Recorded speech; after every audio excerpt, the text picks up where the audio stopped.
saya Latifah, Miss Melaka. Apa khabar semua? Sihat ke? Ya, luar biasa. Hai, hari ni bersempena dengan Showcase Perak 2025, saya bawakan resepi tradisi Mama Kin Empire dari Perak Darul Rizyat terus ke Medan Mara, Kuala Lumpur, Boma. Hari ini kita nak bawakan sesuatu yang lain daripada yang lain, tak sama, okey? Kalau mana tahu korang pernah dengar, kalau korang pernah dengar rempeyek, ini lain daripada yang lain, yuk.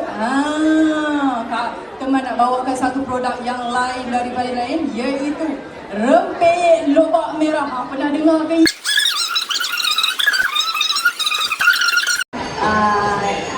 Dikenali dan juga diterima di peringkat antarabangsa.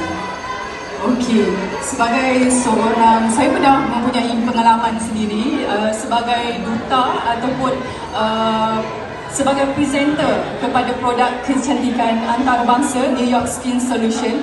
Saya juga pernah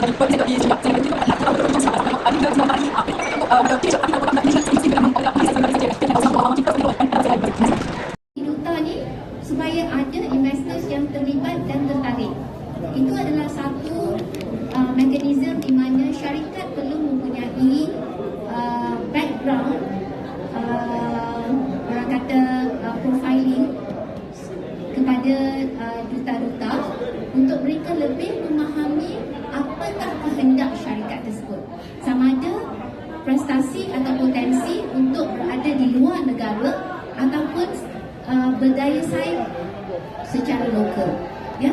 Dan tarikan tersebut must be from your knowledge, ya. Knowledge di antara pengusaha dan juga sebagai duta barangan tersebut, kita bukan hanya input on how it is on the publicity aspect of it, but in-depth knowledge on the company supaya kita bergerak sama maju dan berdaya saing dengan company yang kita representkan, ya.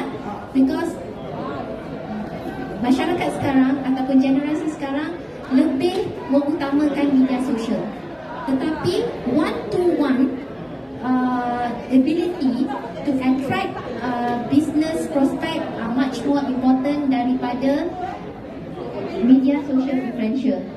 Sebab sebagai duta, memang kalau you ada 500,000 followers, of course your rating are very high for that company.